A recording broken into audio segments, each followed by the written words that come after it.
So the Constitutional Court is yet to rule on the deferment of the October local government elections.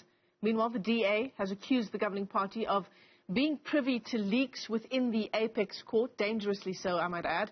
Northwest University Associate Professor of Law, Elmien Du Plessis, joins us now for more on what the Constitutional Court is actually being asked to rule on and how incredibly difficult this particular decision is. And Prof, I think let's begin our discussion around this, shall we call it a rumor that is swirling in certain circles in South African society, that the IEC in some way is in cahoots with the governing party insofar as the postponement of elections is concerned. The DA raised it, several others have raised it, specifically after the ANC did that about turn and withdrew its application at the Electoral Court. On the one hand, is this potentially a crisis for the reputation of the IEC itself, seen to be impartial? So I think the rumors that were spread yesterday, they are quite dangerous rumors, I think, especially if you can't back it up, and I haven't seen any evidence. That suggestion that the ANC knows what the outcome of the court case will be. So I think that is very dangerous. I don't say it's impossible, but as far as I know, that never happened before. So I think that first one needs to say out clear. That is very dangerous. The IEC and the ANC, I've also seen those rumors. So the IEC is an independent body that must do their work without fear, favor, and prejudice. And I think the problem here is not so much that they are in favor of the ANC, but that, you know, they have a duty, they've got a positive duty to ensure that elections are free and fair, and that they are, in a sense, I think to some extent they placed themselves in a difficult position, but they are also placed in a difficult position with all these other things that are going on. And we are in COVID, so I think one can have a little bit more leeway and understanding that this is not a normal election as we know it, but I also think that they should be very careful to make sure that they do their work without fear, favor, and prejudice. And you've written about this, exactly what postponing the elections means, what the Constitutional Court must still decide. And part of that is this issue around the right to vote. And, there's some analysis this morning in one of the morning newspapers, I think it's The Citizen this morning, Eric Naki, talking to one political analyst, Dr. Ralph Mateka, this issue around the right to vote. If we are clear about the fact that, the ANC is the majority party, a large portion of South Africa's population does vote for the ANC, if that portion of the population is now unable to do so in these local government elections, given the sheer number of candidates that the ANC has failed to register for the polls, are we going to end up with spoiled ballots? That's the question. That's a very, very difficult position to be in. I think when one look at the right to vote, there's an individual right. So me and you, if we are over 18 years old, we've got a right to vote. We've got a right to choose our political representatives. Maybe in there comes the question, well, if you do not have the right to choose your political representatives because they didn't register on time, whether you still have the right to vote. And then, of course, the right to free and fair elections is a right that all of us have in South Africa, whether we are 18 or voting or not.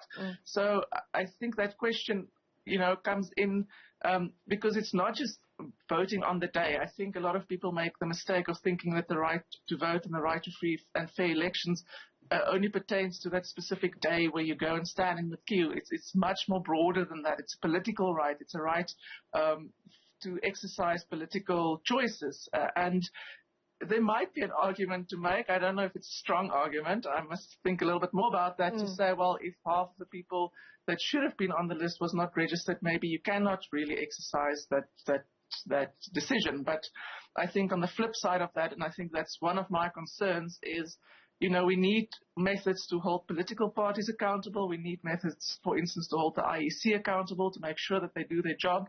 And if you're going to make exceptions in the cases where they have not acted quick enough, are we really holding them accountable? Are they really? Yeah. So I think that those are the things that have to be weighed up. Whether the right to elect the person that's on the list weighs heavier, for instance, than holding the ANC and the IEC accountable. Yeah, absolutely. And insofar as that right to vote is concerned, again, as you say, it encompasses more than just going and putting your X on the ballot paper on the day. It's also around political parties and their right, for example, to campaign. Yes, and that is where the difficulty lies. So the difficulty here is that the right to campaign is limited severely because, because you cannot gather in large groups. So because of that, they say if we cannot gather in large groups because of the COVID restrictions, we cannot exercise our right to campaign, and that then impacts on the right to free and fair elections. Whether that's true, whether we should find different ways of campaigning, those are all questions that's sort of hanging in the air, and I think those are important questions to ask, whether campaigning needs to be in big numbers, or whether there are ways to campaign in a COVID-compliant way. Yeah, absolutely. I'm going to let you go in just a moment, Prof. Before I do, not to worry, it's a brave new world. The issue around the Constitutional Court decision as well, we're still waiting for that court decision. It's so difficult to predict which way it will go, just given the sheer difficulty of the position the court is in with this decision to postpone elections or not. Yes, so I think, so my gut feeling tells me the longer they take, the more likely it's probably that they will postpone it, but that's just sort of, what I think, because it's always possible for courts to make a judgment and say, this is our finding, but we will give the reasons later. So they can also do that either this week to say, this is what we find, we'll give reasons later, but I do think the longer they take to make the decision, the more likely it is that the elections will be postponed. But that, that's just a guess. That's not a fact. So, I think it's an extremely difficult position. I think I've said that many times, to say that the court is now in a position where they basically have to either, in my opinion, on very thin law, make a decision to postpone the elections or to allow for elections that might be not free and fair. And being the guardians of the Constitution and the guardians of these human rights, it's not really a decision that they can make. So I think it will be a very difficult decision.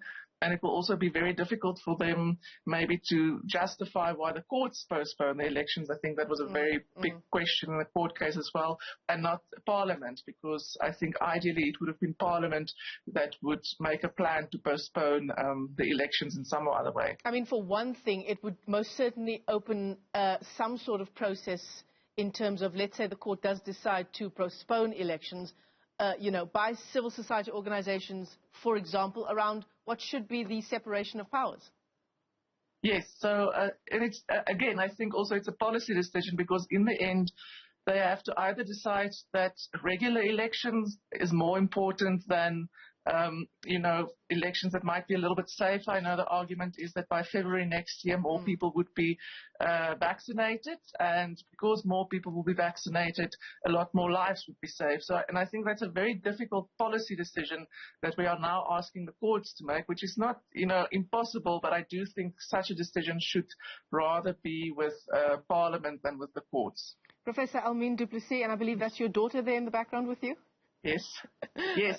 Thank you very much for your time this morning. Still looking fabulous in her spring day outfit there. Professor Elmien Du Plessis is with the University of the Northwest as we continue to unpack this incredibly important decision that is still at the hands of the Constitutional Court around whether or not to postpone our upcoming local government elections.